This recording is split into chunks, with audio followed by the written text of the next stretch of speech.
अस्सलाम वालेकुम, welcome back again. आज हम केमिस्ट्री पार्ट 1 चैप्टर नंबर 8 के लेक्चर नंबर 35 को डिस्कस करेंगे। इस लेक्चर के अंदर हम एक्सरसाइज के न्यूमेरिकल 23rd का पार्ट बी को डिस्कस करेंगे।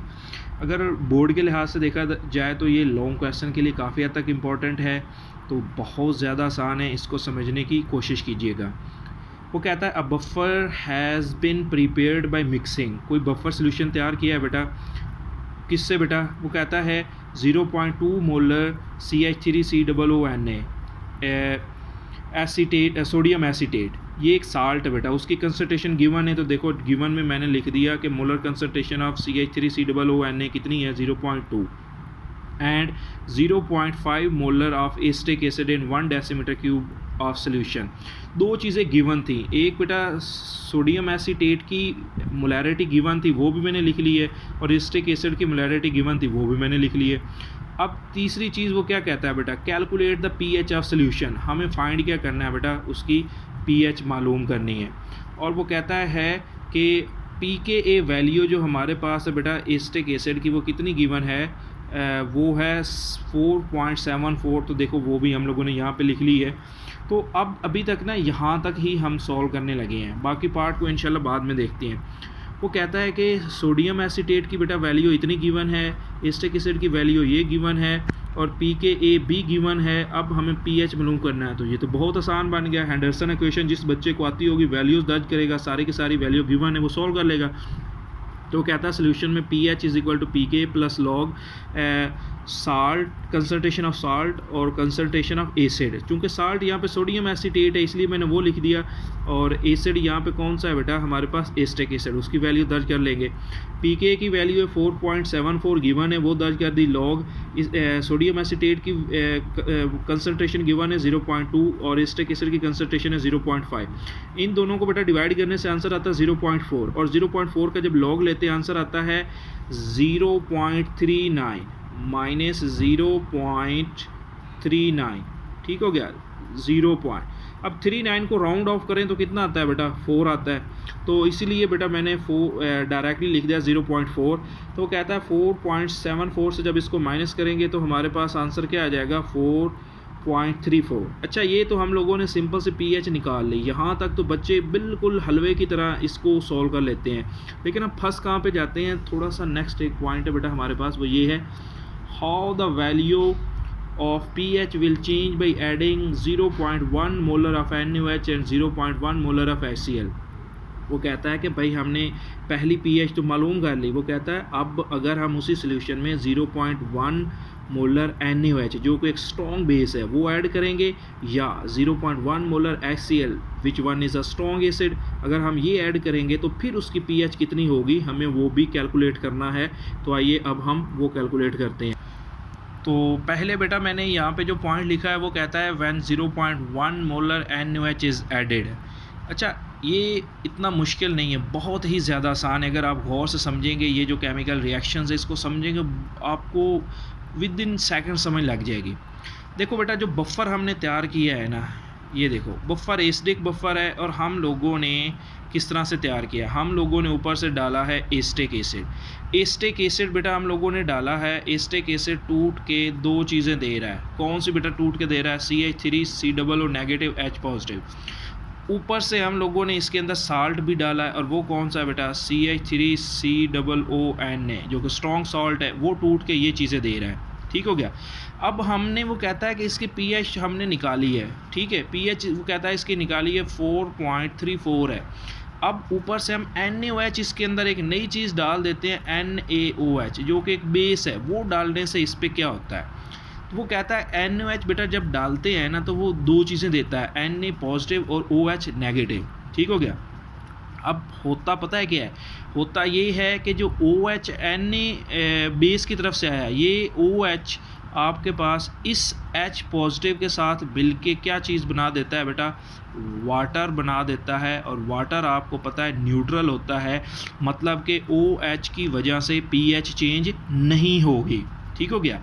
लेकिन जो ये Na है बेटा, ठीक हो गया, Na क्या करेगा बेटा, अब Na इस पीछे बच जाने वाले आपके पास एसीटेट आयन के साथ मिला के क्या चीज़ बना देगा बेटा, वो बना देगा बेटा सोडियम एसीटेट।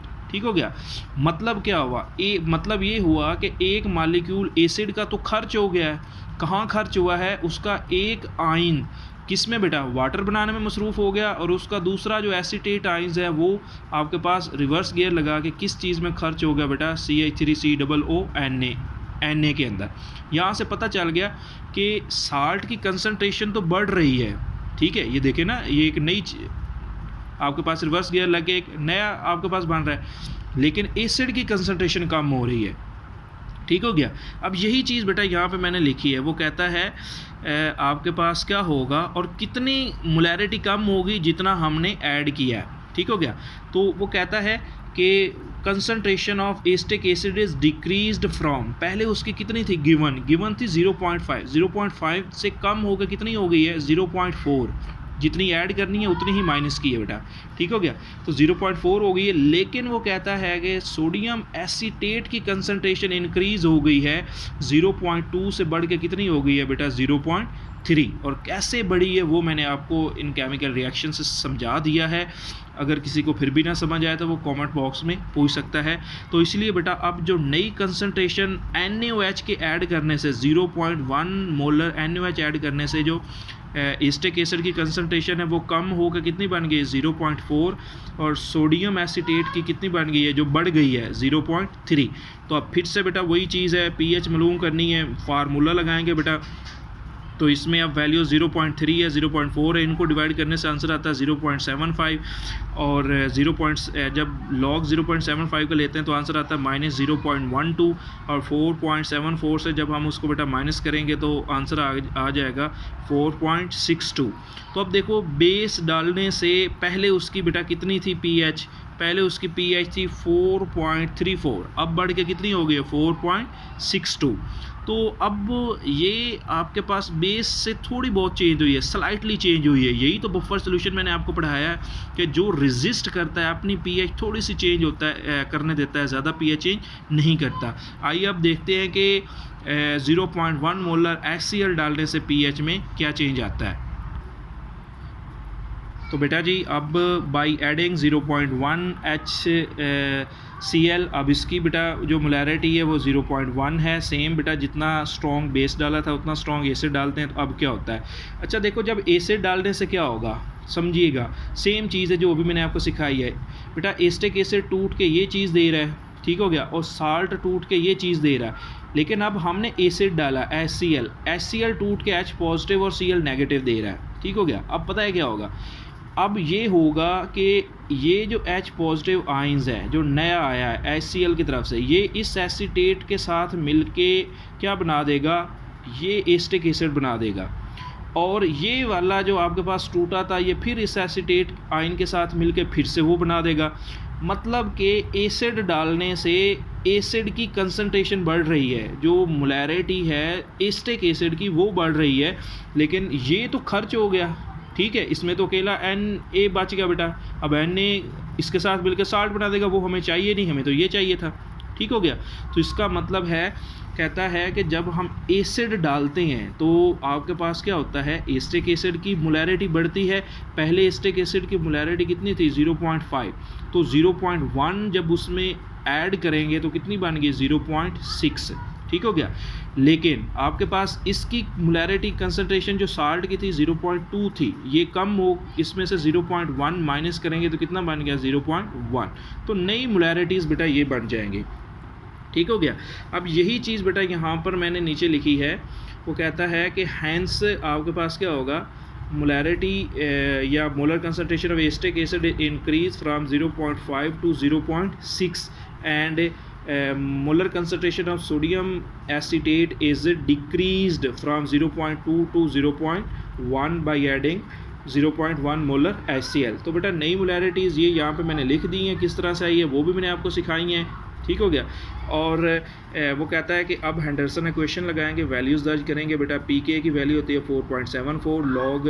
अब नई जो आपके पास सोडियम एसीटेट की कंसंट्रेशन है 0.1 और एस्टिक एसिड की है 0.6, इन दोनों को डिवाइड करने से बेटा जो आपके पास यहाँ पर आंसर आता है वो है 0.1666 तो अब जब बेटा हम 0.166 का लॉग लेंगे तो आंसर आएगा -0.78, और अब हम इसको 4.74 में से माइनस कर लेंगे तो पीछे आंसर बेटा जो हमारे पास बचेगा वो क्या आ जाएगा 3.96। तो बेटा ये एक बफर के रिलेटेड न्यूमेरिकल था, तो ये भी लॉन्ग क्वेश्चन में कई बार आ चुका है। तो अगर किसी को ना समझ आई हो तो वो कमेंट बॉक्स में पूछ सकता है।